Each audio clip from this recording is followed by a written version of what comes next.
Versículo de Judas 9 se refiere a un evento que no se encuentra en ninguna otra parte de la Escritura. Miguel tuvo que luchar o disputar con Satanás sobre el cuerpo de Moisés, pero no se describe en qué consistió. Judas 1:9 dice, pero el arcángel Miguel, cuando contendía con el diablo y disputaba acerca del cuerpo de Moisés, no se atrevió a proferir juicio de maldición contra él, sino que dijo, el Señor te reprenda. Este evento se menciona en Judas.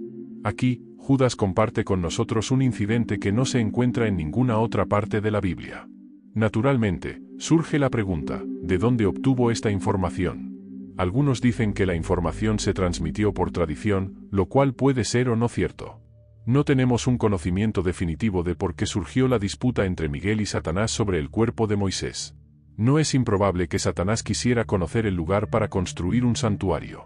Entonces, Israel se volvería a la adoración idólatra de los huesos de Moisés. Como representante angelical del pueblo de Israel, Miguel se esforzaría por preservar al pueblo de esta forma de idolatría manteniendo en secreto el lugar de entierro. Daniel 10:21, Biblia amplificada, pero yo, Gabriel, te diré lo que está inscrito en el escrito de la verdad. No hay nadie que se mantenga firme conmigo y se fortalezca contra estas fuerzas espirituales hostiles, excepto Miguel, vuestro príncipe, el guardián de vuestra nación. La mera mención del nombre Moisés evoca diferentes imágenes en las mentes de varias personas. La muerte de Moisés está envuelta en cierto misterio en la Biblia. Sabemos que murió a la edad de 120 años, pero sus ojos no se debilitaron ni su fuerza se fue. A pesar de su edad, Moisés aún estaba en su mejor momento cuando fue llamado a casa. Moisés fue prohibido de entrar en la tierra prometida debido a su desobediencia en las aguas de Meribe Kedesh. Llevó a los israelitas hasta el borde mismo de Canaán y se le dio un vistazo a la tierra, pero no se le permitió entrar. Al final de la vida de Moisés, Dios le dio a Moisés un vistazo de la tierra por la que dejó Egipto. Moisés subió al monte Nebo desde las llanuras de Moab, hasta la cima de Pisga. El monte Pisga tiene una elevación máxima de 4.500 pies, casi una milla. No hay muchos hombres de 120 años que puedan subir una montaña casi una milla de altura y vivir para contarlo, pero Moisés pudo hacerlo. Lo logró escalando mano sobre mano. No había un sendero lo suficientemente ancho para Moisés, y de todos modos, no lo necesitaba. Si te preguntas en qué condición se encontraba, el logro te lo dirá. Sabía que pasaría al más allá, ya que Dios se lo había dicho. Y Dios ya había designado a otro hombre, Josué, en su lugar antes de que muriera.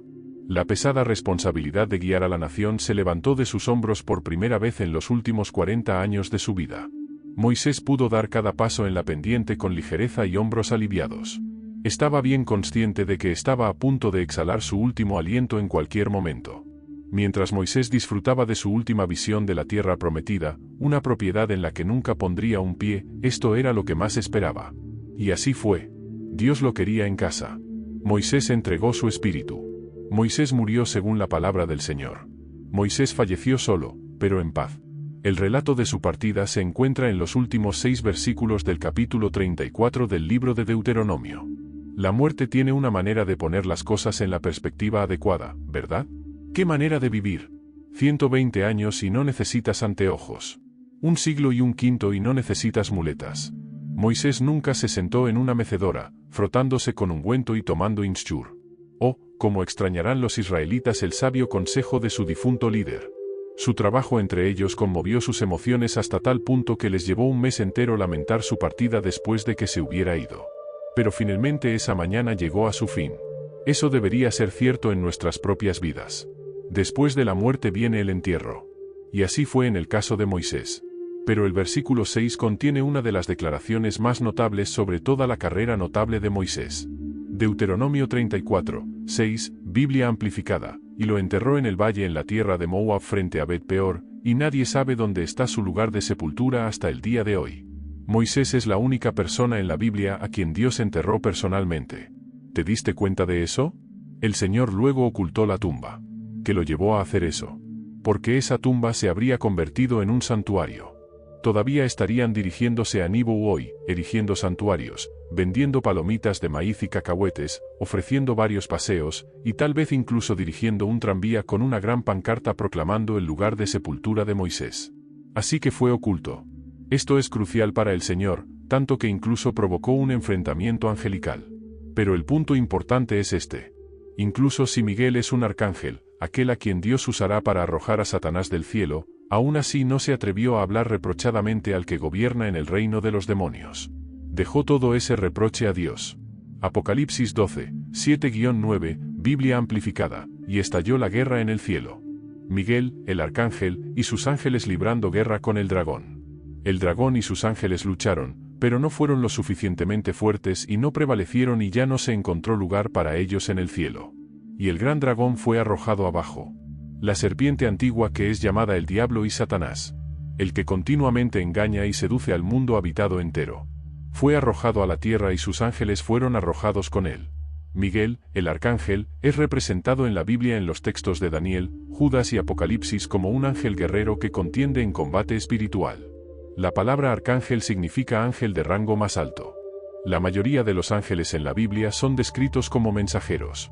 Mientras que Miguel es representado en los 3 libros como contendiente, resistiendo o enfrentándose a espíritus malignos y principados. Michael es el nombre del arcángel. Ese nombre implora la pregunta, ¿quién es comparable a Dios? Michael nos es presentado por el profeta Daniel. Michael se negó a juzgar presuntuosamente. En cambio, simplemente anunció la reprensión de Dios. El lenguaje de esta reprensión coincide con Zacarías 3, 2, donde el Señor reprende a Satanás por sus acusaciones contra Josué, el sumo sacerdote. Zacarías 3, luego me mostró a Josué, el sumo sacerdote, de pie ante el ángel del Señor, y Satanás de pie a su derecha para oponerse a él. Y el Señor dijo a Satanás, el Señor te reprenda, Satanás. El Señor que ha elegido a Jerusalén te reprenda. A pesar de su gran poder, Miguel sigue siendo completamente sumiso al Señor. Los ángeles justos tienen un rango y son sumisos a la autoridad. Considerando la fuerza de Miguel, la sumisión del arcángel a Dios es aún más hermosa. Podemos ver que la sumisión nunca está destinada a quitar la fuerza, el propósito o el valor de un individuo.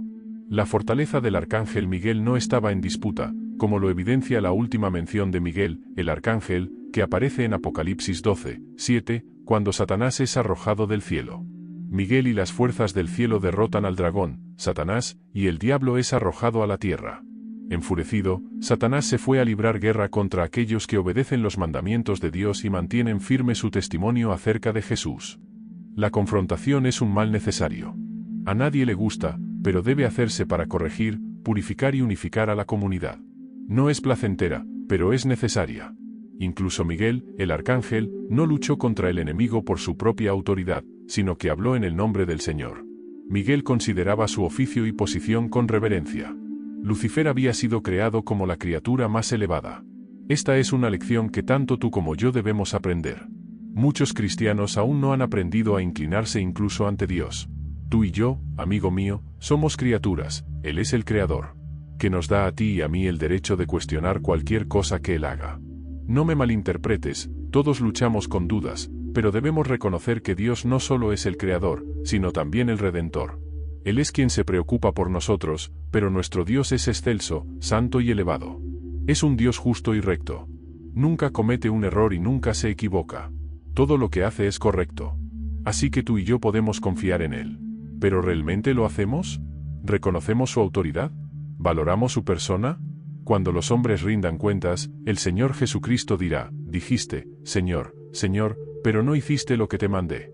Cada uno fue por su propio camino y hizo lo que le pareció correcto a sus propios ojos. Esta es la imagen de la humanidad. Entonces, ¿y tú? ¿Qué ejemplo tan notable es Miguel, el arcángel?